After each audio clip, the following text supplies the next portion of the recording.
fa ay góor yàlla ay héros boo duggee ci diine ji bu ñu waxtaanee Sidi Hadj Malick wala Cheikhul Khadim sa yaram daw waaye boo duggee itam ci façon jiite réew wala jiite pays wala jiite tund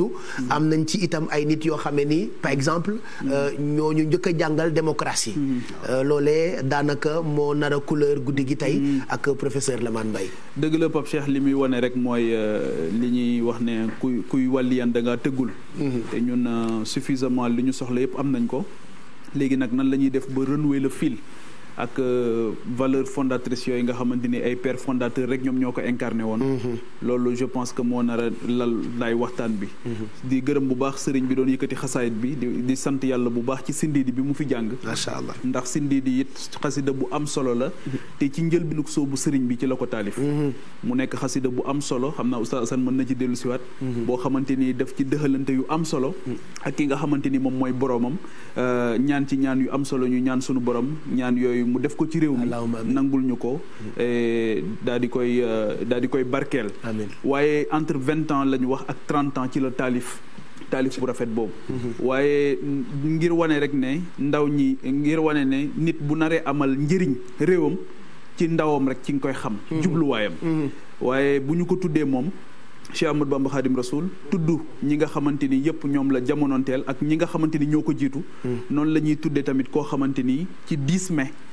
dans la nuit du 10 au 11 mai ci 1973 mu nekkoon xale bu am solo Omar Blondin Diop moom it nekkoon un grand sénégalais un grand africain ñu wax ne ñàkk na bakkanam fële professeur dina ci dellu siwaat ca Gorée ci ay conditions yoo xamante ni ba tey xamuñu ko ñuy koy rendre hommage bu baax ndax taxawaayam moo amoon solo résistance bi mu doon def moo amoon solo mu nekk koo xamante nii nag ñoom Cheikh Ahmadou Bamba ñi ak ñoom Seydi Hadji Malick ak ñoom Cheikh Omar Foutiyou Tall moom héritier la woon ci ñooñu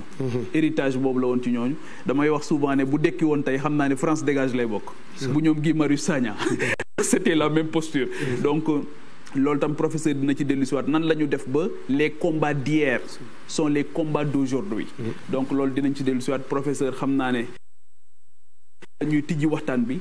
comme ni ko Pape Cheikh waxee muy lépp loo xamante ni tey jii ñu ngi koy jéggaani wala jéggaani nañ ko amoon nañ ko ba pare loolu num ñu dalee waaye Omar Blondin Diop laa bëggoon ñu dellu si waat ci ngir xale yi xam ne tey jii di 10 ak 11 mai am na ñeneen ñu ñuy célébrer waaye ndekete am na ku ñu gën a jege nan la ñuy def ba célébrer ñeneen fàtte ki ñu gën a jege loolu nan la ñu dalee. jërëjëf Pape Djibril tudd nga koo xam ne yaakaar naa ni ci taarixu histoire du Sénégal bokk na ci ñi nga xam ni ay ndaw lañ yoo xam ni dañoo teel a sotti dëgg la tubaab bi dafay nekkoon muy jamonoy colonisation moom ba bokk ci li ñuy wax les post 68ards muy ñi nga xam ni 1968 dañ doon bind ci miir yi il est interdit d'interdire muy mouvement boo xam ne mi ngi bàyyi ko États-Unis bàyyi ko ci benn livre bu ñu doon wax l'homme unidimensionnel ak Herbert Marcuse waaye ñëw France ñëw Allemagne ba nga xam ne Europe jël na ko waaye ñëw Sénégal ba nga xam ne ñoom Blondin ñi ak ñeneen ñu nekkoon ak moom bokk nañ ci ñi nga xam ne taxawoon nañu di bañ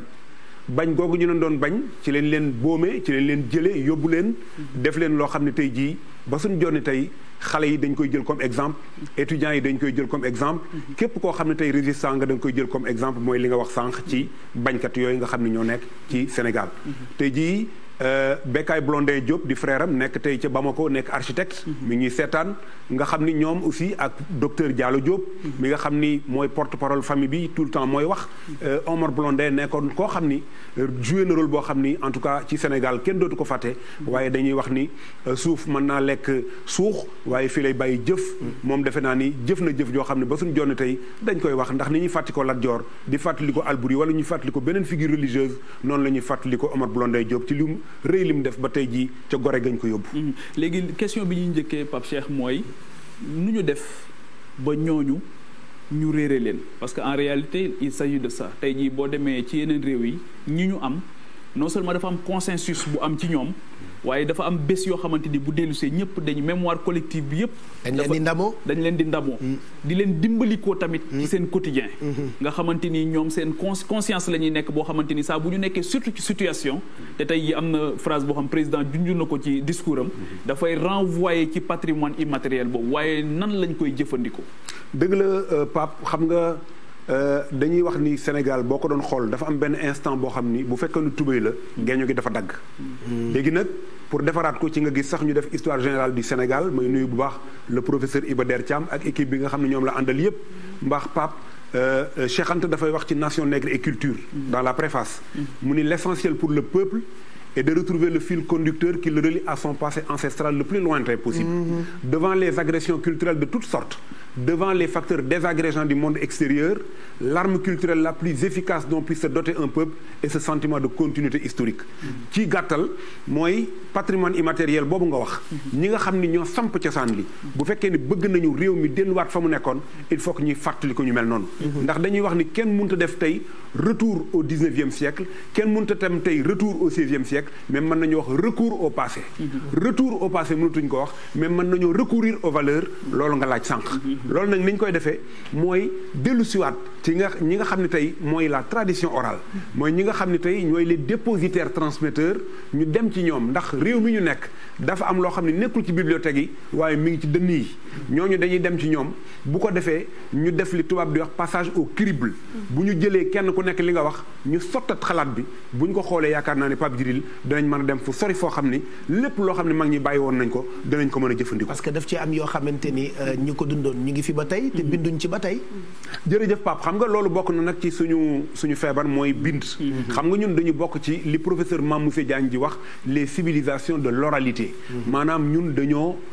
civilisation wax lañu. boo xoolee am na lu ñuy wax ay géwël. am na lu ñuy wax ay waxkat. am na lu ñuy wax ñoo xam ne ñoo yor cosaan ak aada ñooñu nag yeex nañu bind. boo xoolee Afrique ñi doon bind mooy boo demee Sierra Leone wala nga dem Libéria waaye ñi ci gënoon a avancé Cameroun lañ nekkoon mooy li ñuy wax l'écriture Bamoun ku ñuy wax Ibrahima Njoya moo jëkk a traduire la Bible en Bamoun moom la ñuy wax l'écriture Bamoun waaye ñun suñu société yi ay société wax lañu looloo tax ñu ni tradition orale bi il faut ñu recueillir textes yi nga xam ni def nañ ko comme ni ñu ko UNESCO waxee woon en 2003 bu ñu ko defee loolu ba pare nag doo koo dajale nag bind ko transcrire ko traduire ko pour que loolu mën a fexe ba raw li nga xam ne moom la Pape Cheikh doon wax sànq ndax lu ñu bindul rek dañu koy daal di ñàkk ci lépp loo bindul day naaw. mais professeur est-ce que loolu dina yomb. Fati dina yomb parce que ñun ñii ci la ñuy def suñuy thèse de doctorat boo demee tey université Cheikh Anta Diop am na ñoo xam ne def nañ ko ci pulaar am na ñoo xam ne def nañ ko ci séeréer am na ñoo xam ne def nañ ko ci joolaa kenn ku ci nekk dellu nga ci cosaan li nga xam ne fa nga nekkoon nga jël ay cassette enregistré ay mag ñëw toog transcrire ko traduire ko analyser ko def ko ay livres yoo xam ne dinañ ko mën a sottantal ba askan yu mën koo jariñoo. léegi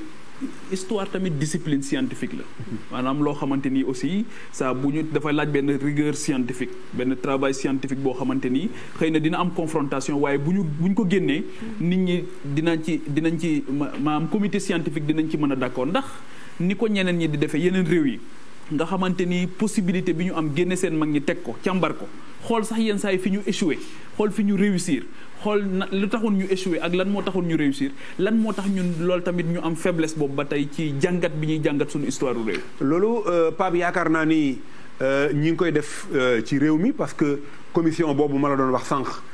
lépp da cee nekk am na ay sociologue am na ay anthropologue am na ay linguiste am na ay oraliste am na ay géographe donc pàcc yu bëree bëri yoo xam ni dañ leen a dajale kenn ku ci nekk indi li nga xam ni moom la ñu yaakaar ni boo ko indee yëf yi dana mën a dem ci kanam. ma jox la benn exemple ci histoire u Cameroun dafa am benn borom xam-xam bu mag bu ñuy wax Achille Mbembe. Achille Mbembe nekkoon na fii ci Codesria léegi bu ma juumul mi ngi nekk Cape Town fële ci Afrique du Sud. moom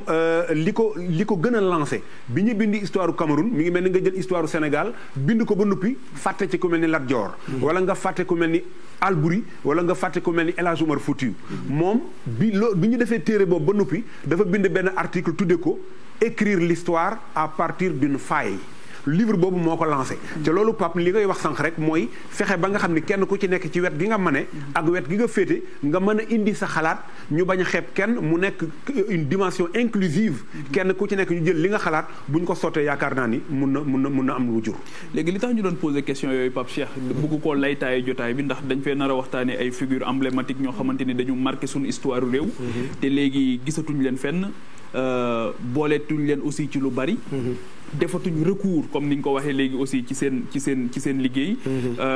bokk na ci ñoo xamante ni dañ leen di tànn nii tey waaye mënoon nañ ñoo fanaanee tànn ñoo xamante ni ay góor comme ay jigéen. yoo xamante ni marqué nañ suñu histoire réew.